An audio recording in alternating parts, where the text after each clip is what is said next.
Good morning. आज हम करेंगे स्टोक्स कर्ल थ्योरम।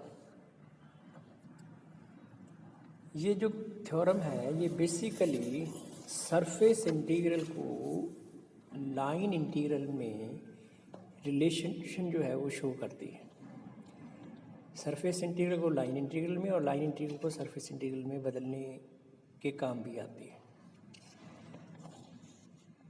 इसकी जो डेफिनेशन है वो कुछ इस तरह से है कि मान लीजिए कोई वेक्टर फील्ड है ए,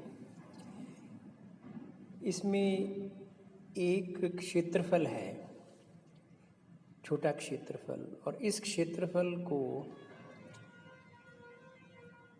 बाउंड करने वाली जो पथ है उसको हम सी से लिख रहे हैं, बंद पथ, क्लोज्ड पाथ। तो इस क्षेत्रफल को बंद पथ सी द्वारा परिबद्ध किया जाता है।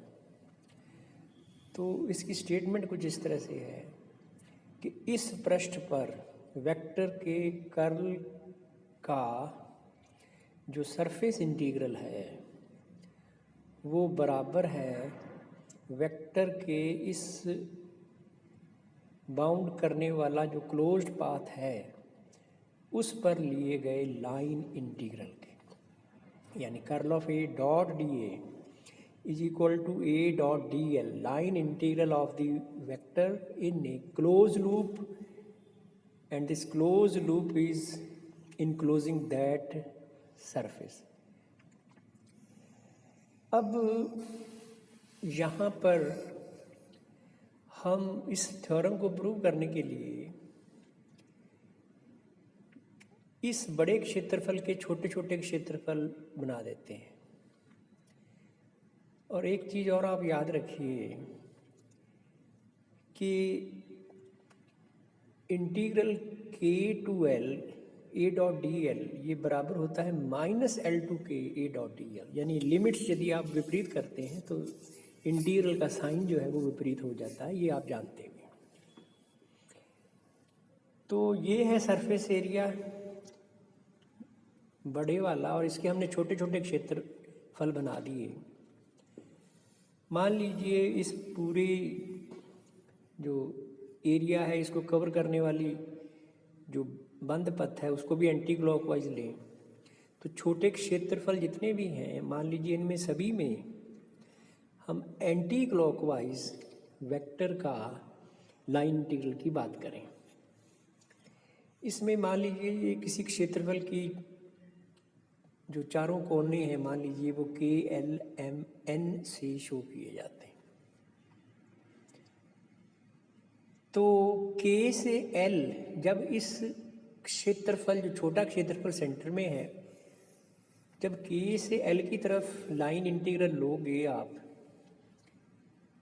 तो इस लूप के अंदर तो वो के से एल की ओर होगा। जो इस के एल लाइन के नीचे छोटा क्षेत्रफल है वहाँ पर यदि आप उस क्लोज लूप के अंदर वेक्टर के लाइन इंटीग्रल की बात करोगे एंटी क्लॉकवाइज, वो L2K होगा। इसका मतलब ये दोनों विपरीत होंगे, मैग्नीट्यूड सेम है लेकिन साइन जो है वो विपरीत है। इसी तरह से L2M जो लाइन इंटीग्रल है सेंटर वाले लूप के अंदर तो वो तो जाएगा, उसकी डायरेक्शन एक होगी, L2M होगी, लेकिन जो पास दूसरा लूप है बाहर की साइड में वहाँ पर जो इंटीग्रल है वो M2L होगा। इसी तरह से M से N यदि आप देखोगे तो अंदर वाले लूप के अंदर ये M से N है और बाहर जो है वो N to M है।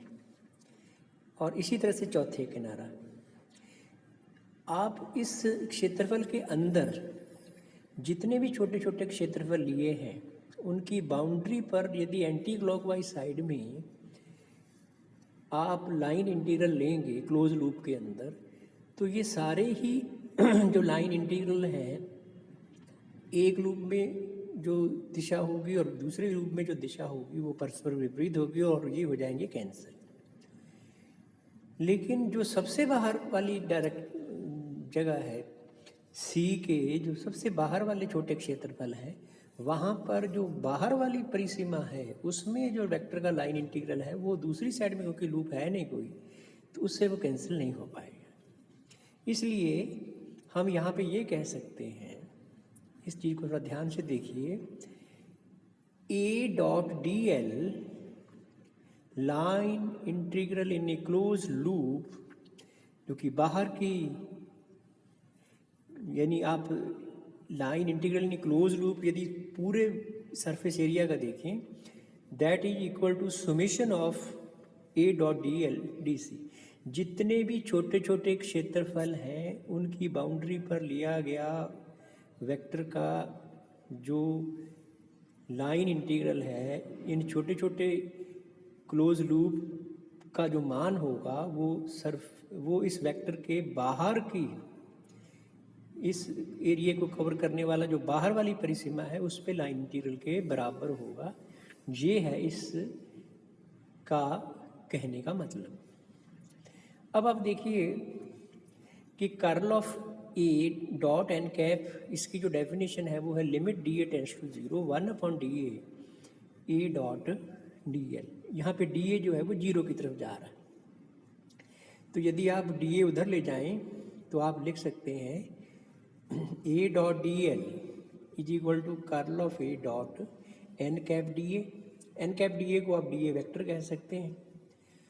अब आप देखिए कि A dot D L is equal to D A tends to 0 है, तो यदि आप यहाँ पे वैल्यू रखें तो ये बराबर होगा समीशन जो है वो डी ए यदि 0 की तरफ जा रहा है तो उसको आप लिख सकते हैं integral, so A dot D L is equal to integral S curl of A dot D A. ये तो है इस थ्योरम का मैथमेटिकल प्रूफ।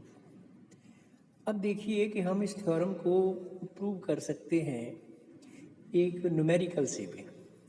आप इस चीज़ को समझ जाएंगे विद एक न्यूमेरिकल देखिए ये है कि यदि कोई वेक्टर ए है जिसमें जे कैप कंपोनेंट है 2xz प्लस 3y स्क्वायर और के कैप की दिशा में 4yz स्क्वायर, इसमें स्थित y इज इक्वल टू 0 से 1 और z इज इक्वल टू 0 से 1 से घिरे तल जिसके लिए x इज इक्वल टू 0 है के लिए स्टोक्स के कर्ल थ्योरम को सत्यापित कीजिए। तो सबसे पहले ये कह रहा है कि तल कौन सा है, x इज इक्वल टू 0 वाला। x इज इक्वल टू 0 क्या होता है, x इज इक्वल टू 0 होता है yz प्लेन। और आपने जाना कहाँ से कहाँ तक है, कौन सा क्षेत्रफल है जिस पर आपने थ्योरम प्रूव करनी है, y इज इक्वल टू 0 से 1 और z इज इक्वल टू 0 से 1 और वेक्टर कौन सा है जो यहाँ पे लिखा हुआ है। तो अब आप देखिए ये है वो क्षेत्रफल, ये y है ये z है, तो y जो है वो 0 से 1 और z भी 0 से 1, तो ये चार इसके कॉर्नर दिखाए गए हैं इस क्षेत्रफल जो कि x इज इक्वल टू 0 पर है यानी वाई जेड प्लेन पर है। तो ये है ओ ए बी एंड सी। सबसे पहले हमें कर्ल थ्योरम प्रूव करनी है, तो पहले हम ऐसा करें कि कर्ल ऑफ ए का मान निकालिए आई जे के और नीचे del by del X del by del Y del by del Z और वेक्टर के कंपोनेंट्स, एक्स एक्सिस साइड में कंपोनेंट नहीं है सो 0 दूसरा और तीसरा। अब इसका एक्सपेंशन कीजिए तो आई कैप के साथ आएगा 4z स्क्वायर माइनस 2x, जे कैप के साथ नहीं आएगा कुछ और के कैप के साथ 2z। अब देखिए curl of A at X is equal to 0, तो इसमें एक्स इज इक्वल टू 0 रख दीजिए इस कर्ल ऑफ ए में, तो curl of A is equal to आ गया आई 4z स्क्वायर प्लस के कैप 2z। अब निकालिए पहले curl of A dot D A vector. D A vector क्या होगा, इस D Y D Z Y और जेड प्लेन के अंदर यदि छोटा क्षेत्रफल लेंगे आप तो वो आएगा डी वाई डी जेड। दिशा यदि आप देना चाहेंगे तो वो नॉर्मली बाहर की ओर, क्योंकि आप यदि इसमें एंटी क्लॉकवाइज जाएंगे तो राइट हैंड स्क्रू रूल के हिसाब से दिशा जो आएगी वो बाहर की ओर होगी, एक्स की दिशा में होगी। So D Y D Z I cap ये होगा क्षेत्रफल एलिमेंट की दिशा। तो अब आप देखिए curl of A dot D A, तो ये होगा 4z square D Y D Z, Z भी 0 से 1 वाई भी 0 से 1। जब वाई पे इंटीग्रल करोगे तो वो आएगा 1, जेड पे करोगे तो 4/3। यानी इस जो न्यूमेरिकल है या इस प्रॉब्लम के अंदर कर्ल ऑफ ए का इस सरफेस पर जो इंटीग्रल है वो आता है 4/3। अब हमें ये प्रूव करना है कि ये इसकी बाउंड्री पर लिए गए वेक्टर के लाइन इंटीग्रल के सम के बराबर है। तो उसमें अब आप देखिए कि लाइन इंटीग्रल जी ओ से ए तक लेना है, तो ओ से ए पर एक्स तो जीरो है ही है, ओ से ए तक जेड भी जीरो है। तो जेड यदि आप वेक्टर पे जीरो, इस वेक्टर में वेक्टर की वैल्यू में जेड भी जीरो रख दें, तो जो इसका वाई साइड में कंपोनेंट है वो कितना है, वेक्टर का जो वाई साइड में जो कंपोनेंट है वो है 3y²। तो ये 3y² हो गया और dy हो गया। अब आप पूछोगे a.dl, तो a का कंपोनेंट हमने y की दिशा में ही लिया है, z वाले कंपोनेंट का कोई मतलब नहीं, क्योंकि जब डॉट प्रोडक्ट करोगे विद dy j कैप तो सिर्फ j कैप वाला कंपोनेंट ही सर्वाइव करेगा, दूसरा नहीं आएगा। सो इसलिए दूसरे को लिखा ही नहीं गया। सो ये 3y² dy = 1। ए से बी पहले तो देखिए लाइन है कौन सी जिसमें y = 1 है, तो y की वैल्यू जो है वो 1 है और कंपोनेंट किस दिशा में जा रहा है, ये जा रहा है जी z दिशा में। तो ये होगा 4z² k कैप, ये तो होगा वेक्टर का कंपोनेंट z दिशा में, और डिस्प्लेसमेंट जो आएगा वो आएगा dz k कैप। तो dz k कैप जब आप करोगे तो ये k cap dot k cap 1, बाकी दूसरे कंपोनेंट का कोई मतलब नहीं, इसका इंटीग्रल आएगा 4/3।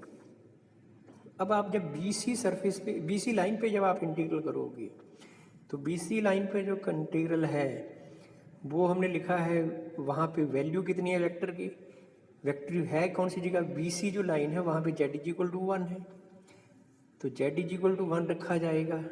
तो वहाँ पे आया x तो जीरो है ही इस तल पर, तो जो आएगा वो आएगा 3y² j कैप, और साथ में जो डिस्प्लेसमेंट है वो dy j कैप लिखा है।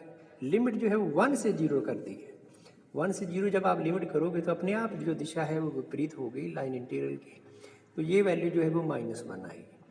अब है चौथा यानी C2O।